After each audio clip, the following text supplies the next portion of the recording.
Bapak, Ibu, saudara-saudaraku sekalian yang saya kasih dalam Yesus Kristus, seorang pria tinggal di sebuah apartemen di lantai 11. Dan ketika dia di situ dan merenungkan perjalanan hidupnya, bahwa hidup saya kok begitu berat, begitu susah. Bangun usaha setelah COVID, usahanya itu pada gagal. Kerjasama dengan temannya dia ternyata ditipu oleh temannya. Uangnya sampai habis. Oleh karena itu dia melakukan pinjol. Begitu dia pinjol, dikejar-kejar debt collector. Handphone dia itu dihack dan akhirnya disebar kemana-mana. Dia menjadi begitu putus asa sehingga dia berpikir, untuk apa saya hidup di dunia ini? Mendingan saya jatuhkan diri saya dari apartemen lantai 11 ini. Dan ketika dia sudah niatnya untuk menjatuhkan diri, saudaraku sekalian, maka di lantai 11 ketika dia menjatuhkan dirinya, dia tiba lantai 10. Lantai 10 dia melihat pasangan yang sehari begitu serasi, mereka itu sedang berantem di lantai 10. Dia turun lantai 9. Di lantai 9 dari kaca jendela itu, dia melihat yaitu Lucy, seorang wanita yang selalu tangguh kelihatan hari-harinya, itu sedang menangis di lantai 9. Turun lantai 8, dia berada di Cindy, sedang menangkap basah kekasihnya yang sedang selingkuh dengan teman baiknya. Dia turun lantai 7, di situ dia melihat Mulyawati yang sehari-harinya begitu tangguh, sedang minum obat antidepresi. Dia turun lantai 6, di situ Johnny, seorang pengangguran, sedang bolak-balik koran untuk mencari lowongan pekerjaan. Turun lantai 5, di situ Pak Soleh, seorang kelihatan begitu saleh, kemana-mana bawa kitab suci, sedang menjajal baju dalam istrinya. Di lantai 4, dia berada di lantai 4, Rosi dan pacarnya lagi-lagi berantem di lantai 4. Turun lantai 3 Pak Martin tinggal sendiri di situ, sedang melihat apakah hari ini keluarganya datang untuk menjenguk dia atau tidak. Sebelum menjatuhkan di lantai 11, dia melihat bahwa dialah orang yang paling malam di dunia ini. Tapi sewaktu dia menjatuhkan dirinya, dia melihat bahwa ternyata semua orang lihat tadi punya masalah dalam kehidupan. Dan orang-orang yang tidak punya masalah, ketika melihat ada yang menjatuhkan dirinya, mereka coba melihat ke bawah dan mereka menggeleng-gelengkan kepala. Ternyata masalah kita tidak sebesar yang kita duga, sebab ada orang sudah menjatuhkan dirinya. Orang yang menjatuhkan dirinya ini pun menyesal. Kenapa ya saya harus menjatuhkan diri saya, membunuh diri? Toh semua orang juga punya masalah dalam kehidupan. Tetapi terlambat karena darah sudah menyebar kemana-mana. Saudaraku sekalian, itulah kehidupan manusia pada saat ini. Bahwa hidup kita, saudaraku sekalian, itu pasti ada banyak cobaan. Ya kalau sedikit ya namanya cobain. Hidup berumah tangga, saudaraku sekalian, dalam hidup berkeluarga juga demikian. Membangun keluarga itu pasti ada ruwet repotnya, ada banyak masalah-masalah keluarga. Kalau sederhana ya namanya rumah makan. Sederhana. Oleh karena itu, saudaraku sekalian, hari ini menarik, yaitu bahwa Yesus berkata pada kita bahwa ketika banyak orang berbondong-bondong mengikuti Yesus, Yesus menoleh ke belakang dan berkata, setiap orang yang mengikuti aku, ia harus menyangkal dirinya, memikul salibnya setiap hari, dan mengikuti aku. Ini menarik, saudaraku sekalian. Kenapa? Karena pada waktu itu orang ikut Yesus berbondong-bondong supaya apa? Lihat mujizat, supaya dapat mujizat. Mujizat itu, saudaraku sekalian, mereka kejar. Ikut Yesus supaya apa? Dapat makanan gratis. Lihat mujizat perbanyakan roti, itu Yesus beri makan pada 5.000 orang yang laki-laki. Sisanya berapa bakul? 12 bakul. Karena yang makan bapak-bapak, coba ibu-ibu, tidak ada sisa. Bungkus bakul semua. Jadi saudaraku sekalian, orang ikut Yesus itu apa? Makan gratis. Yesus sudah mau, saudaraku sekalian, yaitu apa? Makan gratis. Karena setelah itu apa? Yesus mereka pulang. Pulang untuk apa? Kerja. Jangan mau gratis melulu. Nah, ini saudaraku sekalian. Maka tadi dia menoleh dan berkata, yang mau mengikuti aku, maka harus menyangkal diri. Menyangkal diri, saudaraku sekalian, artinya apa? Menyangkal diri artinya tidak menjadikan dirinya itu sebagai yang utama. Bahwa menyangkal diri artinya penting bagi kita untuk mengendalikan diri kita dari berbagai macam nafsu dan tawaran dunia pada masa kini. Ini penting, saudaraku sekalian.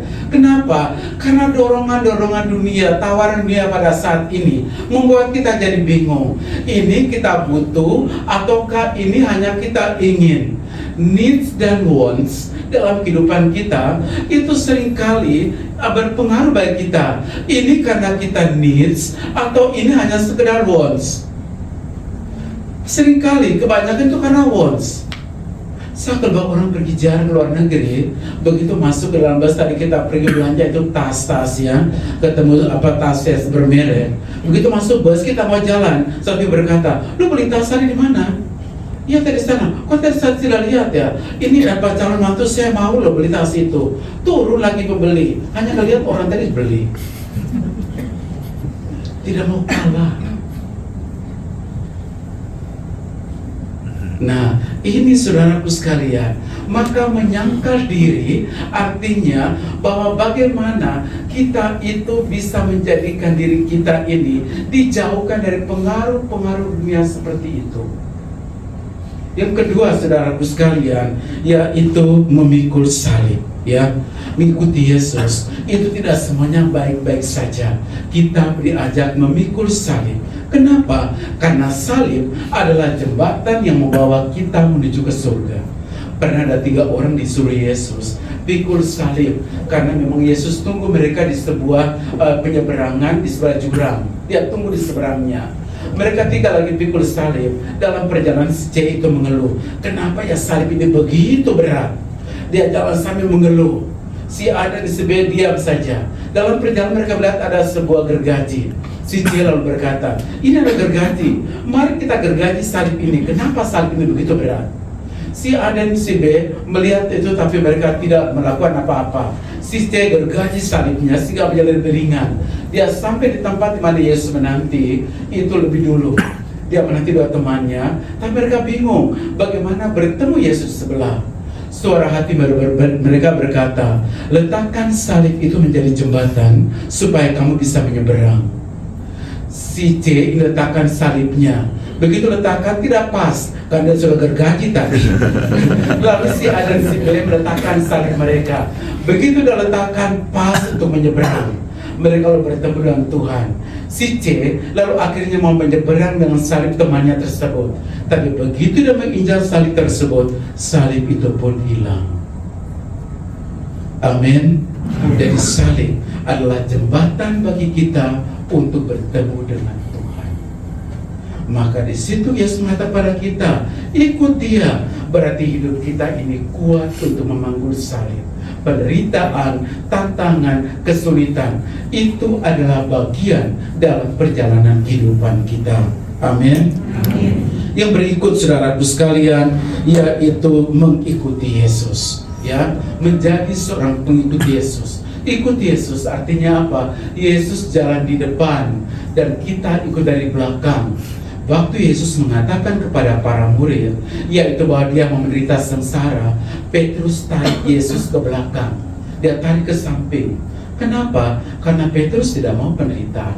Tarik ke samping. Kenapa dia tidak mau akan hal itu? Padahal kalau ikut Yesus berarti ada penderitaan yang kita alami. Maka itu, saudaraku sekalian, 3 hal yang Yesus tekankan kepada kita, yaitu memanggul salib, lalu menyangkal diri, dan yang ketiga mengikuti Dia.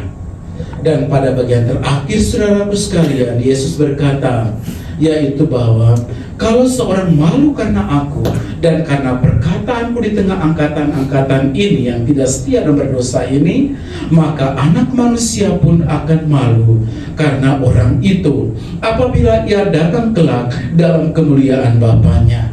Kata-kata ini memperlihatkan pada kita bahwa mengimani Yesus adalah suatu panggilan. Kita jadi pengikut Yesus ini bukan kebetulan, bukan karena dulu saya menikah dengan pasangan saya, akhirnya saya jadi seorang Katolik. Bukan itu pertama-tama, tapi jadi pengikut Yesus adalah panggilan. Maka penting saudaraku sekalian, yaitu bahwa kita setia dalam iman kita itu, tidak malu karena iman kita akan Yesus.